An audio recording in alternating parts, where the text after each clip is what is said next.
Every great recipe has a story, and this one's a classic from New England. Anadama bread is said to have been born from an annoyed fisherman who was tired of his wife Anna's monotonous meals of cornmeal and molasses porridge. One day, he tossed in some flour and yeast, whispering, "Anna, damn her!" And just like that, a legend and a loaf was born. Welcome back to Fit Fab with Food. I'm Dr. Desai, a physician and culinary medicine specialist. I help you improve your nutrition with delicious and healthy meals so you can live healthy and fit without relying on medications. Today, I am giving this old-fashioned bread a fresh milled twist. We'll start by grinding whole corn, and if you've never done this before, it's magic. Freshly milled corn flour has this warm, sweet, toasty aroma that store-bought cornmeal just can't match. It gives the bread such incredible flavor and a beautiful golden crumb. Blackstrap molasses adds depth, warm, earthy caramel-like sweetness, and hint of minerals like iron, calcium, and magnesium. Using an electric kettle makes it easy to get boiling water quickly for the corn mixture. Next, we mix the freshly milled corn with boiling water, butter, and rich blackstrap molasses. This creates a thick, comforting porridge, the heart of our Anadama dough. Let this mixture sit for about 30 minutes so the corn softens and soaks up all that deep molasses flavor. If you love exploring how food can heal and nourish, subscribe for more fresh milled recipes here on Fit Fab with Food. Now comes the backbone of our bread, freshly milled hard white wheat flour. I am using about 952 grams. I grind hard white wheat in my Nutrimill Impact Mill. Fresh milled flour makes such a difference in flavor, texture, and nutrition. Once the corn porridge mixture cools slightly, I add a creamy soy milk blend. It adds protein and helps the dough stay soft. You could use regular milk too, but I love how this plant-based option enhances the texture. I keep the temperature of soy milk lukewarm so it helps dough rise beautifully.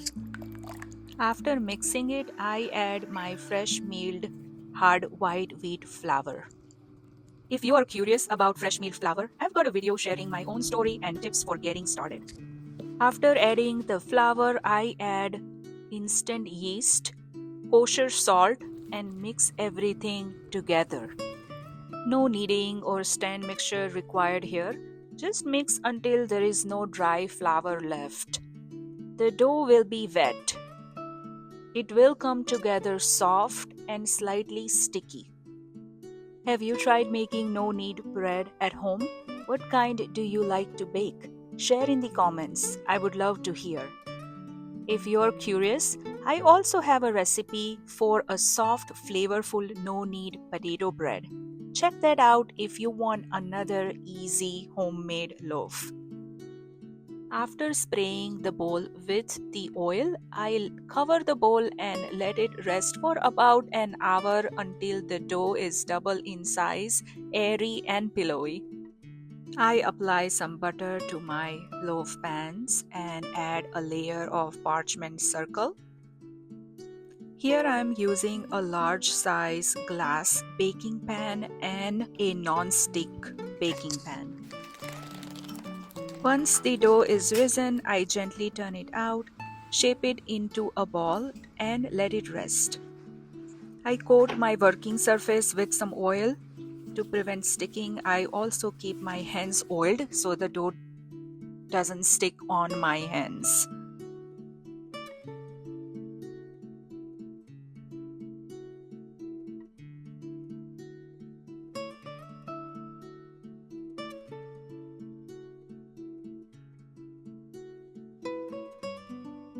After the dough has rested for about 10 minutes or so, I cut the dough into 2 portions.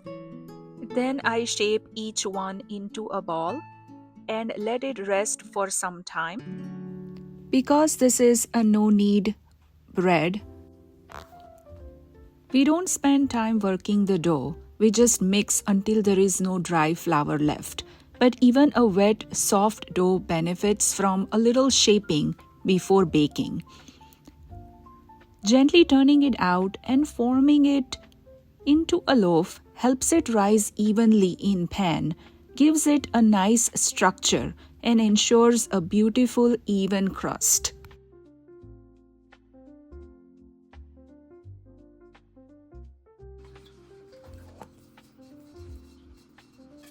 After resting the dough ball, I flatten it into a rectangle.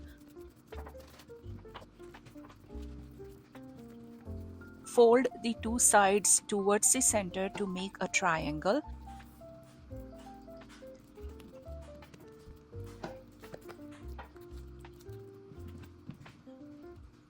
Then roll it from the tip all the way down into a loaf shape. Don't worry about being perfect here.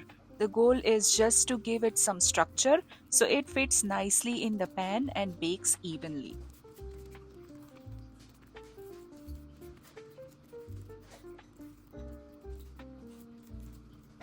I used a large loaf pan here, but next time I will use two regular pans for better height and maybe bake a mini loaf with the extra dough.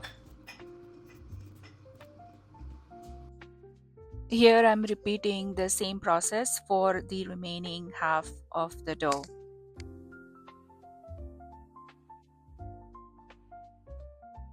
I let the dough rest in the pan for about 20 minutes until it is nice and puffy.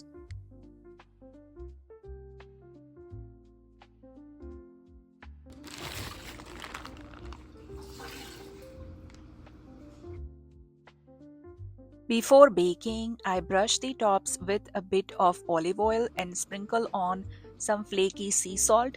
I used Arctic sea salt from Iceland this time, and it adds the most amazing touch of crunch and minerality to the crust.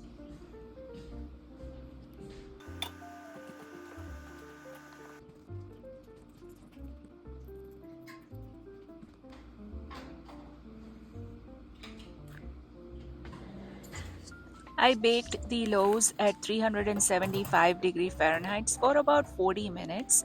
After that, my crusts were nice and golden brown, but the inside temperature had not reached 200 Fahrenheit. So I covered the top with foil and put it back in the oven at about 350 Fahrenheit for another 15 to 20 minutes until the center had reached about 200 Fahrenheit.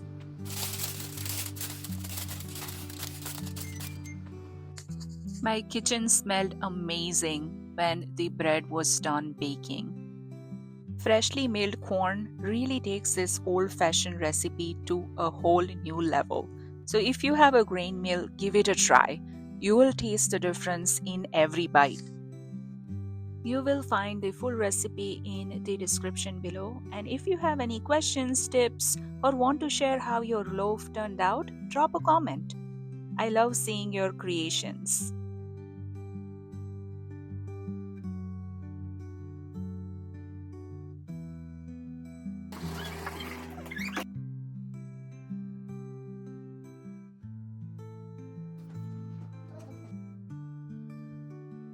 Look at that crumb, soft golden with just the right amount of chew. The molasses gives it deep nostalgic flavor that's both sweet and hearty. This is my fresh milled take on a classic New England Anadama bread. Proof that even the most traditional recipes can be reimagined with whole real ingredients. I hope you enjoyed this recipe and thank you so much for watching.